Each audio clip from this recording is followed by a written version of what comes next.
Well, my friends, Mike here with Mike's Wilderness, and welcome to my channel.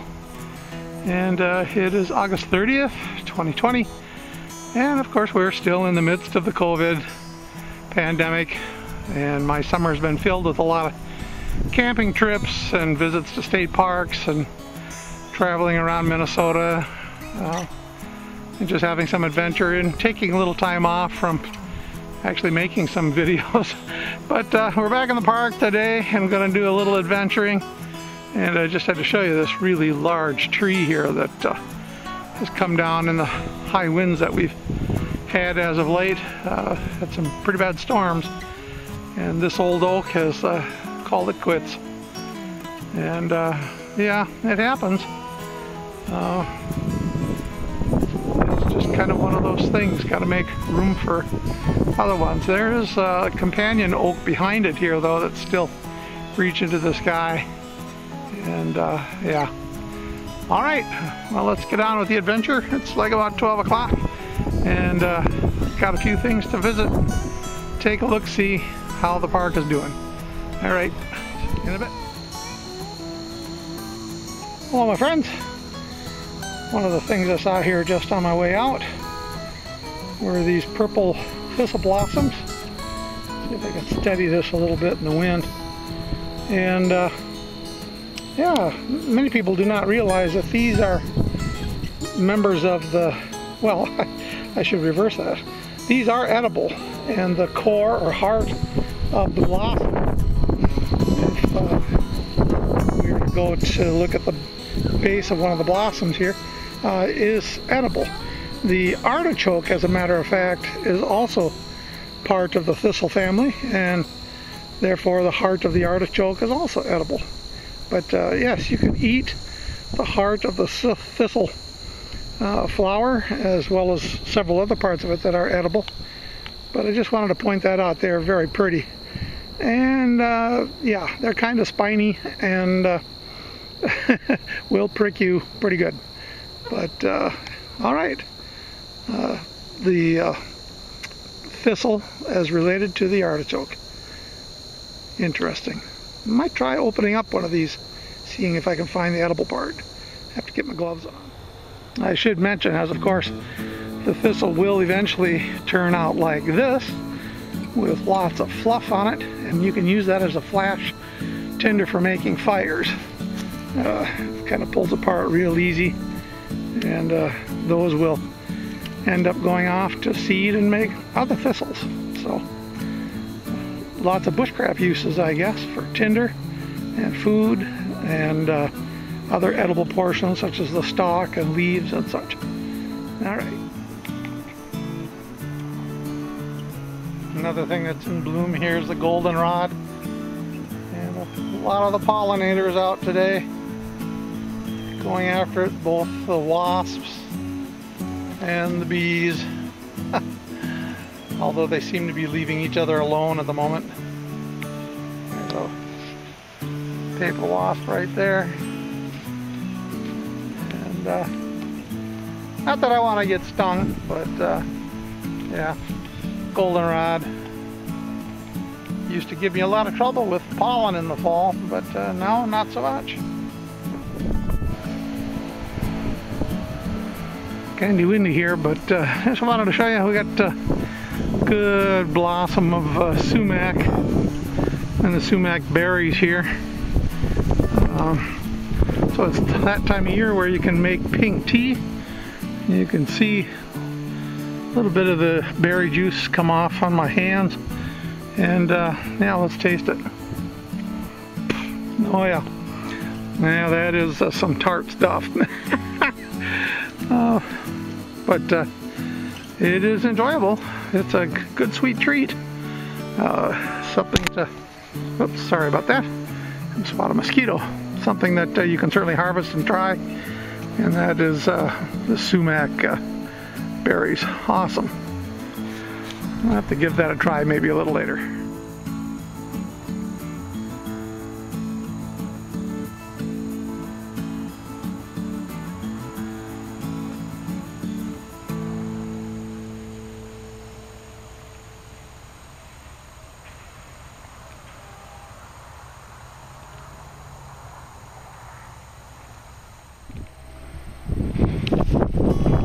Hello my friends. One of the things I wanted to call your attention to, and this is one of the things I really need to study more of, and that is wild grasses. I understand from some of the reading I've done and other survival videos I've even watched that about 90% or more of the wild grasses that are in our lands in the wild are edible. And this time of year, a lot of them of course are producing seed heads. Here's one right here of a certain variety. It could be a wild wheat or a rye. I'm not sure. There's also wild millets. And, if you look over here, here's another type of grass with a completely different type of seed stalk, much larger in nature. Then we have some over here. You notice that they're all kind of in a row. And if I can find any more, I will show you. But it's certainly something to consider as a survival food. Wild grasses. I've processed some wild rye on occasion just to get something edible. And maybe I can find some of that out here, or wild wheat, I guess. I don't know enough about it to be able to distinguish all the different types of grasses, but there are so many of them. I just wanted to pass that along. If you want to find an area of study of edibles, study your wild grasses. They are a major food source. All right, anyway, moving on. Here's one very large first year growth of mullein. Those leaves are so big. I guess if one needed to harvest them for Woodsman's toilet paper, you could probably go the whole day with all of these. They look so soft and fluffy. There's the end of my walking stick, which is about 1 3/8 inches or so in diameter. And so you can see the broadness of the leaves in comparison. But just saw that out of the corner of my eye. I had to stop, take a picture. Woodsman's toilet paper, our friend the mullein plant with soft velvety leaves.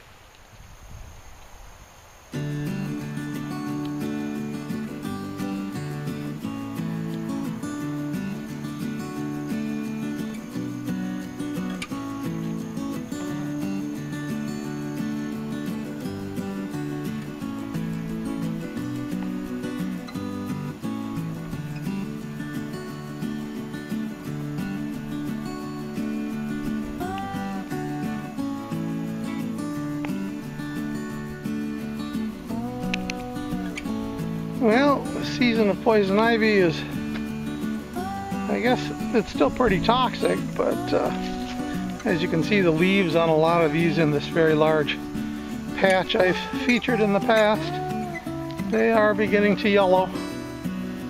And pretty soon the leaves will be dropped off and dried up and laying in the ditterus on the floor of the woods here, waiting to give somebody an itch, I suppose.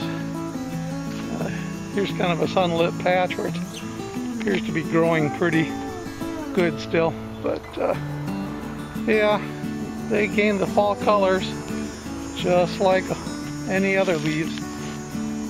Okay, moving on. If I can feature this, doesn't blow around too much in macro mode here. Very, very fine leaves on this plant. And I don't think that this is anything like white yarrow. Very, very light. I'm not even certain what it is. If I had to guess, I'd think it was something like maybe an immature wild asparagus. But yeah, I'll have to check this one out later. See if I can get some kind of an identification on it. Hoping this is a good piece of video to use. Well, I am here on a park bench, normally called the Eagle Lookout, and if there were no leaves on the trees here, you would be looking down on a large, kind of a curvy S-curve in the river, I guess, and a sandbar or sandy beach. I've featured it in the past in some of my videos. I really enjoy this lookout. I enjoy coming here, looking at the blue sky. It is an absolutely gorgeous day today, and 75 degrees with a nice breeze, and about as perfect as it gets. Had to take a small short pause just to drink it all in and to get a drink. So anyway, not much to see, just wanted to make some comment that yeah, this is a nice day. No bugs.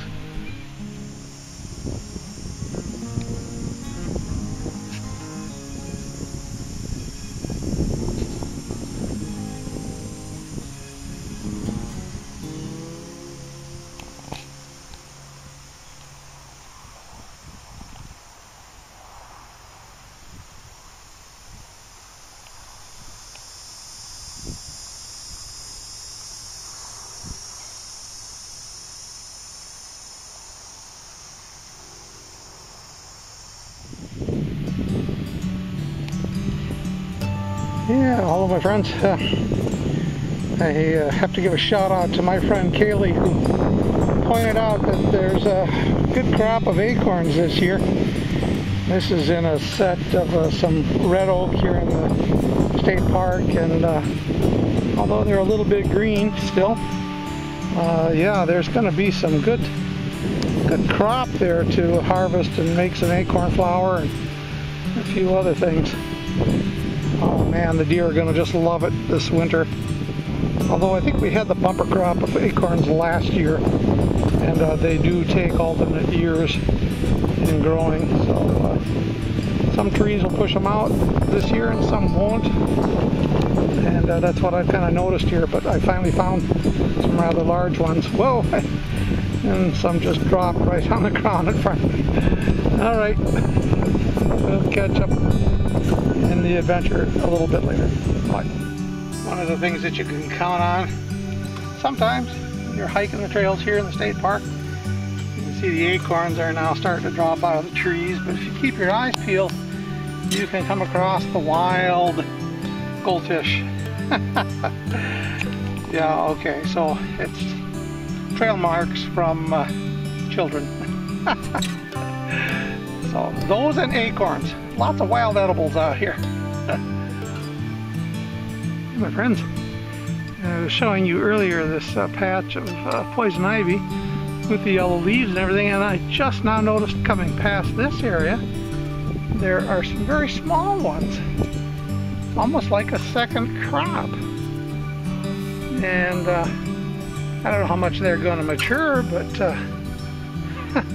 guess it's still growing, it's still pushing stuff out. So gotta watch for the small stuff too. Alright, moving on. I have a real large string of cars here because the bison are kind of over on this side of the road, closing on towards the fence. So I hope, my friends, you are able to take this all in. If you get a chance to come to the Minneopa State Park sometime this afternoon and take in a tour of the land and the prairie and see our bison. Pretty awesome. Anyway, the cars are lining up, and yeah, it's pretty cool. I like the bison. Kind of fun. Although if you get a chance to drive through the curve, you gotta do it. Alright, moving on. Well, my friends, that about wraps it up here in the Minneopa State Park, and it has been a beautiful day. I can hardly imagine having it much better than this. The clouds, the sky, the wind, just right, the temperature just right. A very, very perfect kind of a day, and very happy to be out and about and exploring and doing more of this throughout the fall. It's easy when you're out here to forget that we're in the midst of the COVID-19 pandemic. And I think I kind of like it that way, being able to forget and to get out and to enjoy. So with that, take care, my friends. Stay safe. Remember to get out and get dirty. And if you can, like and subscribe, and I will catch up with you on the next one. All right. Bye-bye.